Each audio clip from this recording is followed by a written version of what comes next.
अस्सलामुअलैकुम, welcome back to my channel. आज के व्लॉग में ये मेरे हाथ में गाजर क्या कर रही है जी, इससे बनने जा रही है खीर, जो कि मेरी दादी अम्मा ने अम्मा से कही, मेरी अम्मी से कहा कि मुझे खीर बना के खिला दो, क्योंकि मेरी अम्मी ये गाजरों वाली जो खीर है बहुत ही मज़ेदार बनाती है। तो उनकी फरमाइश को पूरा करते हुए हम लोग बनाने जा रहे हैं आज खीर। अम्मा ने अच्छी तरीके से छील के धो शो लिया है। अब इन गाजरों को कद्दूकश करने की बारी आ गई है, जो कि मेरी अम्मी जल्दी जल्दी से कद्दूकश कर रही हैं इनको। और दूसरी तरफ चुने जा रहे हैं जी चावल, जो कि हमने खीर में इस्तेमाल करने हैं। दाल वाले तो खिचड़ी बनेंगे, जिन चावलों में दिख रही है ये जो प्लेट में डाले जा रहे हैं, इनको हमने डालना है जी खीर में। और इसमें जो थोड़े थोड़े छोटे छोटे कंकर हैं उसको चुन के साइड पे रख रही हैं मेरी बहन। और काफ़ी सारे कद्दूकश हो चुकी हैं, बस एक ही रह गई है गाजर। और ये फाइनली सारे कद्दूकश हो गए हैं। इनको अब हम रख देंगे, क्योंकि अभी गैस नहीं आ रहा। जैसे ही गैस आएगा तब बनाएंगे। तब तक हम चलते हैं अपनी दोस्त की तरफ। उसके घर में पहुंच गई और देख क्या रही हूँ, इनके घर तो इतने बड़े बड़े पौधे थे, वो इन्होंने काट के फेंक दिया है। और ये वाला पौधा, इस पौधे को क्या कहते हैं, हमारी ज़बान में तो पबरी कहते हैं। और इसकी खुशबू मुझे बड़ी अच्छी लगती है, लेकिन ये इतनी बड़ी थी, इतनी प्यारी लग रही थी। पता नहीं इनको क्या मुसीबत पड़ी है जो इन्होंने काट के फेंक दिया है। और ये एलोवेरा, ये भी सूखता जा रहा है। एनीवेज़, मैं अब यहाँ पे इनको कहूँगी कि मेरे सर में लगा दो तेल।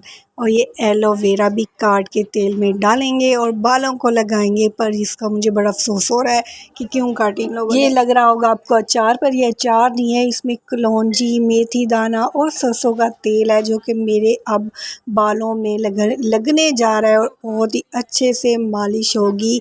मेरे बाल बहुत ज़्यादा गिर रहे हैं। तो यहाँ पे ये मेरी दोस्त यही तेल यूज़ करती है, तो मैंने कहा बहन आज मेरे भी सर में लगा दो अच्छे अच्छे तरीके से। और यहाँ पे बहुत ही अच्छा मसाज हो रहा है मेरे बालों का, मेरे सर का। इतना सुकून मिल रहा है ना मुझे, हद से ज़्यादा। काफ़ी टाइम बाद मैंने तेल लगवाया है बालों में, क्योंकि छुट्टी है। सुबह तो सारी रात लगा रहेगा, फिर सुबह ही सर धोएंगे। हाँ, बहुत ही अच्छा लग रहा है मुझे। जिस तरह ये मसाज हो रहा है ना, मुझे ये बड़ा अच्छा लग रहा है। मालिश शालिश हो चुकी है जी मेरे सर की। अब मैं क्या देख रही हूँ कि ये आलू काट रही है ये मैडम, सलमा मैडम सालन बनाने लगी है। चेक कर लेते हैं जी हम गैस को, कि गैस आ गया है या नहीं। अजान हो रही है, इसलिए मैं थोड़ा चुप हो रही हूँ, क्योंकि मगरिब का टाइम हो गया है।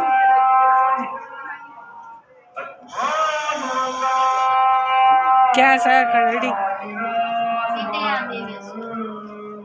घर आ चुकी हूँ मैं और ढक्कन उतार रही हूँ। अब मैं पतीली का पानी हो चुका है जी बॉयल। अब मेरी अम्मी इसमें डालेंगी गाजर, वो जो कद्दूकश हुई पड़ी थी, और साथ में डाल देंगी इनके चावल और इसको बॉयल होने देंगी ताकि ये अच्छे तरीके से गल जाए। ये क्या देख रही हूँ मैं, रसमलाई। ये रसमलाई नहीं है, जो रसगुल्ले की तरह आपको दिख रहा है ना, ये बर्फ़ है, क्योंकि ये दूध बर्फ़ हो चुका है, फ्रीज़र में पड़ा हुआ था, इसलिए ये बर्फ़ बन चुका है। और ये ऐसा लग रहा है जैसे रसमलाई हो।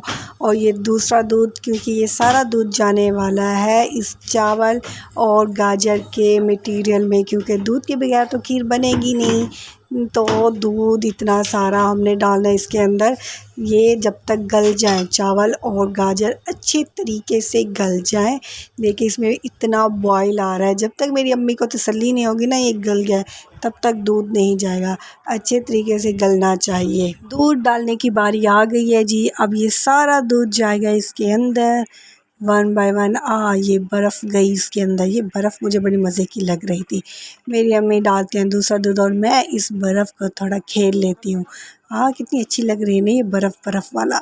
मलाई है जी इस दूध के ऊपर, ये सारी मलाई भी जाएगी, फिर ही तो स्वाद आएगा इस खीर का, जायका आएगा, मज़ा आएगा।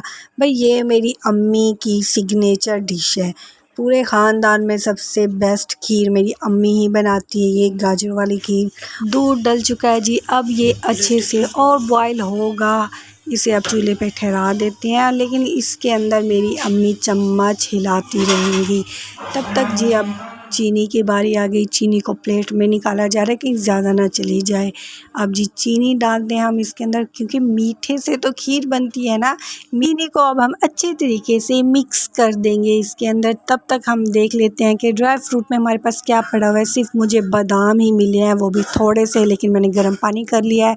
इसको इसके अंदर डाल दूँगी ताकि इसका छिलका आराम से उतर जाए।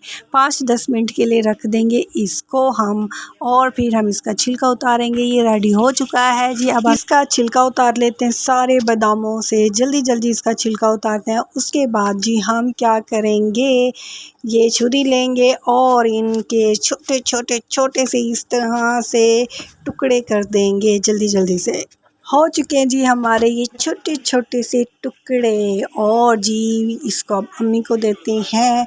मैं थोड़ी देर चली गई, क्या मेरी अम्मी ने बीच में डाल भी दिए इसके अंदर। चूल्हा भी बंद हो गया और ये खीर रेडी भी हो गई। थोड़ी देर मुझे क्या काम आ गया, इधर उधर हो गई, तो मेरी अम्मी ने सारा कुछ डाल ढूल के रेडी कर दिया। अब जी इसको ठंडा होने के लिए रख देते हैं। अगले दिन जी फ्रिज से निकाल लिया हमने और ये ठंडी यख हो चुकी है और ये बर्तन भी आ चुके हैं कि किन किन लोगों को देने हैं। सबसे पहले तो ये दादी अम्मा की फरमाइश थी, तो उनके लिए हम सबसे पहले डब्बे में डाल लेते हैं और फिर उनको देने के लिए जाते हैं। ठंडी खीर खाने का तो अपना ही मज़ा होता है। चलें जी, डब्बा तैयार हो रहा है दादी अम्मा के लिए। भरो जल्दी से भरो। वैसे मैं अपनी कटोरी भी साथ रख के बैठी थी कि पहले डाल लें, फिर मैं अपनी कटोरी में डाल के खाऊंगी। जी ये रेडी हो चुका है डब्बा। अब हम चलते हैं दादी अम्मा के घर। पहुंच चुके हैं जी हम दादी अम्मा के घर। होप सो कि अब दादी दरवाज़ा खोले, क्योंकि मुझे लगता है कि वो लोग सोए हुए ना हो। लेकिन दरवाज़ा खुल गया है और मेरी दादी अम्मा ने ही दरवाज़ा खोला। चले अब इनसे मिलते हैं।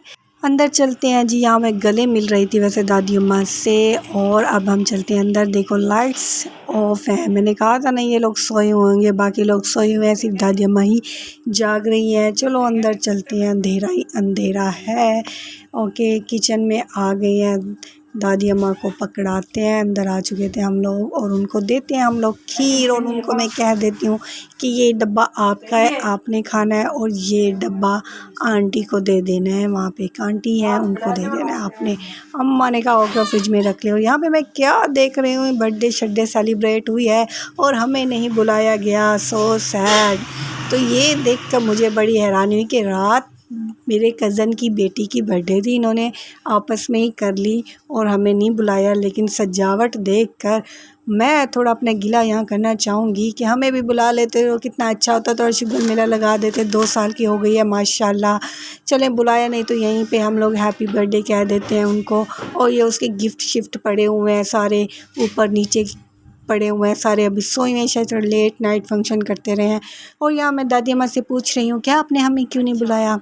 तो वो हमें सारी कहानी बता रही हैं कि अचानक ही प्रोग्राम बना शाम को ही, तो इसलिए नहीं बुला सके। बस आपस में ही उन्होंने कट कर लिया। मैंने कहा ओके। यहाँ पे फिर मैं और बातें करने लगी कि कैसे हैं आप, तबीयत शबीयत ठीक है, थोड़ा बाहर निकला करें, आया करें। एक तो मेरी दादी यहीं पे ही बैठी रहती है, बाहर नहीं निकलती, कि थोड़ा बाहर आ जाए, आबो हवा चेंज हो तो तबीयत सेट हो जाए।